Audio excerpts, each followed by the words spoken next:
밤 11시 47분 레이더 화면이 빛을 발했습니다. 하나도 아니었습니다. 10도 아니었고 50도 아니었습니다. 703개의 물체가 동시에 우크라이나를 향해 접근하고 있었습니다. 드론, 탄도미사일, 순항미사일 모두 동시에 우크라이나 전역의 공습 사이렌이 울부짖기 시작했습니다. 몇 시간이 지나도록 멈추지 않았습니다. 키이우에서 12살 소년이 그날 밤 잠자리에 들었습니다. 그는 다시 깨어나지 못했습니다. 오데사에서 단 한 발의 미사일이 주거용 고층 건물을 찾아냈습니다.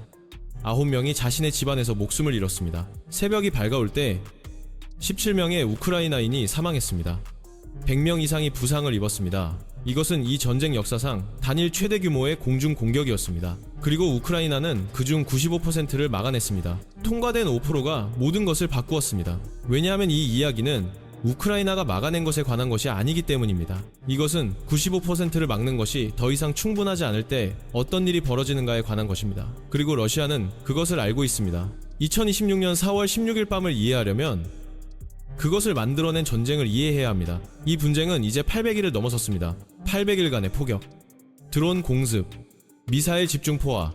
그 시간 동안 러시아는 산발적인 공습을 훨씬 더 위험한 것으로 변모시켰습니다. 산업 시스템으로. 그리고 우크라이나는 이에 대응하여 마찬가지로 놀라운 것을 구축했습니다. 지구상에서 가장 실전 검증된 방공망을. 그러나 이 전쟁의 첫날부터 경쟁이 이어져 왔습니다.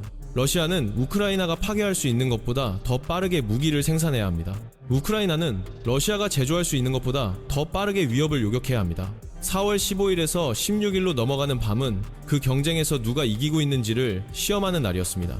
러시아가 그날 밤 발사한 것은 단일 무기가 아니었습니다. 그것은 3축 동시공격이었습니다. 1축 19발의 탄도미사일, 이스칸데르 M, 변형. 인간의 눈으로는 추적할 수 없는 속도로 고층 대기권에서 내리꽂혔습니다. 2축 25발의 순항미사일 KH-101과 이스칸데르 K 변형 레이더를 피하기 위해 지형을 따라 낮고 느리게 비행했습니다. 3축 659대의 드론 샤헤드와 계란 변형 파괴뿐 아니라 소진시키기 위해 설계된 채 떼지어 밀려왔습니다. 3가지 다른 무기, 3가지 다른 비행 궤적, 3가지 다른 레이더 신호 모두 동시에 도착했습니다. 이것이 현대 포화 전쟁의 모습입니다. 이것이 우크라이나가 매일 밤 직면하는 것입니다. 그렇다면 수학에 대해 이야기해봅시다. 94, 9%. 그것이 4월 16일 밤 우크라이나의 요격률입니다. 667개의 무기가 파괴되었습니다. 대공포, 전투기, 전자전 장비, 그리고 미사일 요격체에 의해 다른 어떤 상황이라면 들어오는 공격의 95%를 막는 것은 놀라운 군사적 성과일 것입니다. 우크라이나의 상황에서 그것으로는 충분하지 않았습니다. 703의 5%는 32개입니다. 32개의 무기가 한 나라 전역의 26개 지점을 타격했습니다. 우크라이나의 방공 시스템이 실제로 어떻게 작동하는지 알아보겠습니다. 그 5%가 왜 그토록 위험한지 이해하려면 시스템을 파악해야 하기 때문입니다. 최상위 레이어 패트리어트 시스템, 미국의 가장 선진화된 지대공 미사일 플랫폼, 초당 4km로 들어오는 탄도미사일을 신뢰할 수 있게 요격할 수 있는 우크라이나의 유일한 무기입니다. 중간 레이어 S-300 나삼스 IRST 시스템 순항 미사일과 중고도 위협을 처리합니다. 최하위 레이어 대공포, 이동사격팀, 그리고 느린 샤헤드를 추적하는 전자전 부대. 어떤 기준으로 봐도 오늘날 세계에서 가장 실전에서 검증된 통합 방공 시스템입니다. 그리고 탄약이 바닥나고 있습니다. 구체적으로 패트리어트 요격 미사일이 고갈되고 있습니다. 4월 15일 우크라이나 대통령은 독일 공영방송 ZDF에서 이렇게 말했습니다. 패트리어트 요격 미사일 부족 상황이 인용하자면 이보다 더 나빠질 순 없다고. 다음날 전쟁 역사상 최대 규모의 공중 공격이 도착했습니다. 우크라이나 공군 대변인 유리 이흐나트 대령은 전선 부대원들이 이미 보고하고 있던 것을 확인했습니다. 패트리어트 포대들이 빈 용기를 보여주고 있었습니다. 부대들은 전력으로 사격하고 있지 않았습니다. 발사할 것이 남지 않았기 때문입니다. 표준 패트리어트 교리는 요격을 보장하기 위해 들어오는 탄도미사일 하나당 2개에서 4개의 요격체를 발사할 것을 요구합니다. 우크라이나의 패트리어트 부대는 이제 한 발만 발사하고 있습니다. 기동하고 회피하고 살아남도록 설계된 미사일을 향해 한 발의 요격체를. 4월 16일 발사된 19발의 탄도미사일에 맞서 5차 허용 범위는 거의 0에 가까웠습니다. 그리고 그 미사일 중 일부는 통과했습니다. 키이우에서 사태의 여파는 이러했습니다. 17개의 주거용 아파트 건물 피해, 10채의 개인주택, 호텔 한 곳, 사무센터 한 곳, 자동차 판매점, 주유소, 쇼핑몰, 오데사에서 단 한 발의 이스칸데르 미사일이 주거용 고층 건물을 찾아냈습니다. 그 공격으로 9명이 사망했습니다. 23명이 부상을 입었습니다. 드니프로에서 3명에서 4명 사망, 30명에서 36명 부상, 남부에서는 미콜라이우와 헤르손 전역에 정전이 휩쓸었습니다. 이미 수년간의 폭격을 견뎌온 도시들입니다. 러시아 국방부는 이 모든 것에 대해 단순한 설명을 내놓았습니다. 보복, 우크라이나 드론이 러시아의 석유 정제소와 무기 제조시설을 타격했다고 그들은 주장했습니다. 이것이 그에 대한 응답이라고. 아파트 건물에 대한 보복 공격, 12살 소년에 대한, 오데사의 자기 집에서 잠들어 있던 9명에 대한, 이것이 군사 브리핑의 언어에서 죽은 자의 언어로 번역된 러시아의 전쟁 교리입니다. 이제 그 교리 뒤에 있는 기계를 살펴보겠습니다. 왜냐하면 4월 16일에 일어난 일은 일회성 사건이 아니었습니다. 그것은 하나의 생산물이었습니다. 2016년 1월 우크라이나 총사령관 시르스키 장군은 서방 언론에서 거의 주목받지 못한 발언을 했습니다. 그는 러시아가 하루에 404대의 샤헤드형 드론을 생산하고 있다고 말했습니다. 주당이 아닙니다. 월당이 아닙니다. 하루에 404대, 매일 단 하루도 빠짐없이. 그것은 월간 약 1만 2천 대의 드론 생산율입니다. 그리고 그 숫자는 상한이 아닙니다. 하한입니다. 러시아는 하루 1,000대에 도달할 계획이라고 밝혔습니다. 하루 1,000대라면 러시아는 4월 16일의 공격을 16시간마다 반복할 수 있습니다. 이 드론들은 주로 타타르스탄 공화국 내 러시아 공장에서 제작됩니다. 이란의 샤헤드 136 설계를 기반으로 하지만 현재는 국내에서 제조됩니다. 러시아는 이를 계란이와 계란삼이라고 부릅니다. 그리고 러시아에 제재를 가한 모든 정부가 우려해야 할 세부 사항이 있습니다. 그 드론 내부 부품의 약 95%가 중국에서 옵니다. 서방의 제재는 러시아의 드론 생산을 막지 못했습니다. 베이징을 통해 우회시킨 것입니다. 이제 경제학을 생각해 봅시다. 단일 샤헤드 드론은 러시아가 생산하는데 2만 달러에서 5만 달러 사이의 비용이 듭니다. 우크라이나가 이를 파괴하는 데 사용하는 단일 패트리어트 GEMT 요격 미사일의 비용은 약 300만에서 400만 달러입니다. 러시아는 5만 달러를 씁니다. 우크라이나는 400만 달러를 씁니다. 같은 무기를 무력화하기 위해 4월 16일 밤 러시아는 703개의 무기를 발사했습니다. 낮은 수치로도 그것은 500만 달러의 투자입니다. 703개의 무기를 요격하기 위해 우크라이나는 단 하룻밤에 잠재적으로 수억 달러 상당의 요격체를 소모했습니다. 이것은 우연이 아닙니다. 이것이 전략입니다. 러시아는 우크라이나의 방공 시스템을 파괴할 필요가 없습니다. 단지 소진시키기만 하면 됩니다. 그리고 이 이야기에는 또 하나의 차원이 있습니다. 드론 전쟁을 우크라이나 하늘 밖으로 끌어내어 유럽 도시들 안에 놓는 차원입니다. 2026년 4월 15일 703대 드론 공격. 하루 전 러시아 국방부가 문서 하나를 발표했습니다. 그것은 목록이었습니다. 구체적으로 회사 주소 목록이었습니다. 11개국의 회사들, 영국, 독일, 체코, 폴란드, 네덜란드, 덴마크, 라트비아, 리투아니아, 스페인, 이탈리아, 이스라엘을 포함한 이것들이 러시아의 주장에 따르면 우크라이나를 위한 드론 또는 드론 부품 생산에 관여한 회사들이었습니다. 그런 다음 드미트리 메드베데프 러시아의 전 대통령이자 현 안보회의 부의장과 발언했습니다. 그는 그 목록을 인용하자면 문자 그대로 받아들여야 한다고 말했습니다. 그리고 그 위에 있는 시설들은 그의 말을 빌리면 잠재적 목표물이라고 했습니다. 러시아는 유럽 땅에 대한 공격의 목표물 목록에 해당하는 것을 방금 발표한 것입니다. 체코 공화국이 러시아 대사를 소환했습니다. 그것이 첫 번째 공식적인 유럽의 대응이었습니다. 분석가들은 이를 협박 캠페인이라고 불렀습니다. 그러나 메드베데프는 러시아가 실제로 행하는 것을 정확히 말해온 전력이 있습니다. 그렇다면 4월 16일 밤은 우크라이나 국경 너머에서 무엇을 의미합니까? 즉각적인 군사적 결과는 이미 전개되고 있습니다. 우크라이나는 패트리어트 시스템을 보유한 모든 파트너 국가에 긴급 요청을 보냈습니다. 4월 14일 공격 이틀 전 레이시오는 우크라이나에 패트리어트 GMT 요격체를 공급하는 37억 달러 계약을 체결했습니다. 생산시설은 독일 슈로베나우젠에 위치할 것입니다. 그러나 생산품은 하룻밤 사이에 우크라이나에 도달하지 않을 것입니다. 한편 우크라이나와 독일 국방관리들은 장기적인 미국 공급망 의존도를 줄이기 위해 패트리어트 시스템의 대안을 개발할 수 있는지 조용히 모색하고 있습니다. 그러나 어떤 서방 정부도 공개적으로 논의하고 싶지 않은 복잡한 상황이 있습니다. 중동입니다. 진행 중인 미국이란 분쟁은 우크라이나가 절박하게 필요로 하는 동일한 패트리어트 요격체에 대한 경쟁적 수요를 만들어냈습니다. 미국은 패트리어트 요격체의 유한한 재고를 보유하고 있습니다. 우크라이나는 그것이 필요합니다. 중동도 필요합니다. 두 필요 모두 긴급합니다. 단 하나만 우선시될 수 있습니다. 이것이 동시다발적 전쟁의 2차적 결과입니다. 민주주의를 방어하는 데 필요한 무기 시스템이 생산될 수 있는 속도보다 빠르게 소모되고 있습니다. 이제 한 발 물러서서 지역적 그림을 살펴보겠습니다. 러시아의 목표물 목록 703대 드론 공격. 하루 전에 발표되는 임의의 11개국에 발송된 것이 아니었습니다. 11개 나토 회원국과 긴밀한 파트너 국가들에게 발송된 것입니다. 러시아가 지정하게 언어로 말한 것은 이것이었습니다. 우크라이나가 드론을 만드는 것을 도우면 당신들의 공장이 목표물이 된다. 그것은 나토 동맹국의 산업 역량에 대한 직접적인 위협입니다. 냉전 이후 시대에 전례 없는 일입니다. 유럽은 이제 30년 동안 피하기를 바랐던 선택에 직면했습니다. 완전한 규모로 우크라이나의 방위산업을 지원하고 위험을 감수하거나 아니면 물러서서 우크라이나가 고갈되는 것을 지켜보거나 경제적 차원에서 숫자는 똑같이 냉정합니다. 러시아의 전쟁 경제는 완전한 군산 복합 역량으로 가동되고 있습니다. 국방 생산이 성장의 엔진입니다. 제재는 그것을 막는데 실패했습니다. 한편 유럽의 국방 생산은 여전히 증가하고 있습니다.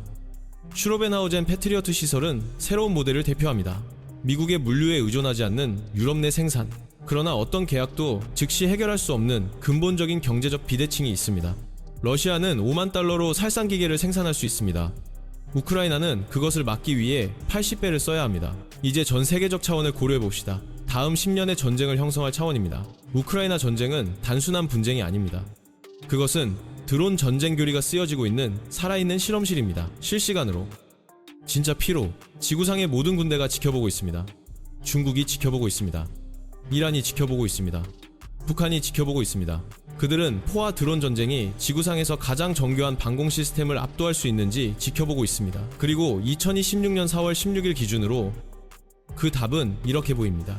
그렇다고 유럽연합은 올해만 우크라이나에 900억 유로의 대출을 약속했습니다. 돈입니다. 무기는 아닙니다. 요격체가 아닙니다. 어떤 서방 정부도 답하지 않은 근본적인 질문은 이것입니다. 민주주의가 권위주의 산업기계에 맞서 이런 종류의 소모전을 무기한으로 지속할 수 있는가? 러시아는 답이 아니요라는 데 베팅하고 있습니다. 우크라이나는 답이 예라는 데 베팅하고 있습니다. 그리고 4월 16일 그것은 전쟁 역사상 최대 규모 공격의 95%를 요격할 수 있음을 증명했습니다. 문제는 우크라이나가 능력이 있는가가 아닙니다. 문제는 러시아가 멈출 이유를 소진하기 전에 우크라이나가 그것을 증명할 도구가 바닥날 것인가입니다. 처음으로 돌아가겠습니다. 키이우의 12살 소년, 오데사의 주거용 건물 안에 9명, 미콜라이우에서 정전된 도시. 사이렌이 울리기 시작했을 때 잠들어 있지조차 않았던 나라에서 17명의 사망자. 우크라이나는 단 하룻밤에 703개의 무기 중 9%를 요격했습니다. 그리고 17명이 여전히 사망했습니다. 이제 1천의 5%가 어떤 모습인지 상상해 보십시오. 러시아는 이미 그 숫자를 향해 구축하고 있습니다.